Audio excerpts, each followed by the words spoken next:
Social মিডিয়ার মাধ্যমে দেখতে পেয়েছি যে ৬ নম্বর জাতীয় সড়কে ৩টি জায়গায় ধস নেমেছে, একটা সোনাপুরে এবং দুর্গা মন্দিরের নিকটে। এই যে অবস্থা দেখেছি আমি সোশ্যাল মিডিয়ার মাধ্যমে, সেটার জন্য যদিও রাস্তা খুলে দেওয়ার জন্য প্রচেষ্টা চলছে, কিন্তু কবে নাগাদ হবে সেটা কিন্তু ঠিক করে বলা যাচ্ছে না।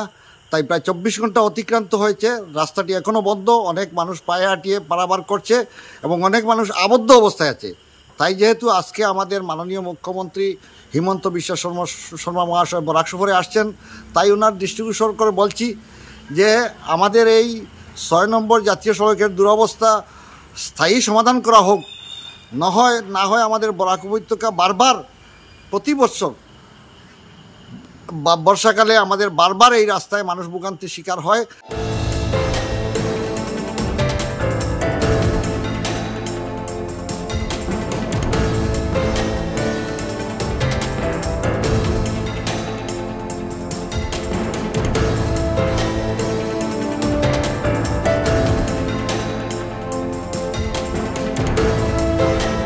প্রায় ৬ মাস আমাদের বরাকবেলি পুরো টোটালি ডিসকানেক্ট হয়ে যায়।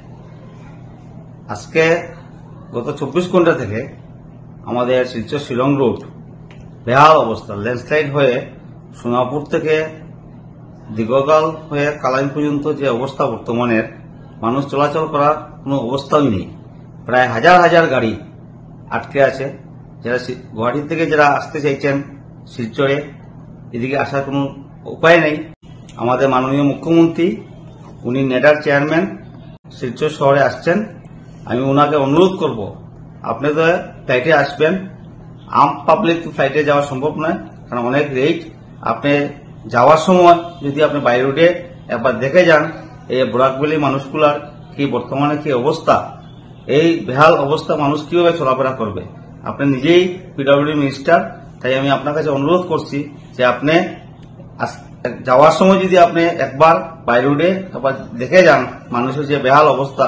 ভোট আসলে আমরা বরাকবেলির মানুষরা, প্রত্যেক মানুষরা আপনাকে ভোট দেয়, বিজেপিকে ভোট দেয়, কিন্তু ভোট শেষ হওয়ার পরে আমাদের কপালে এই দুর্দশা।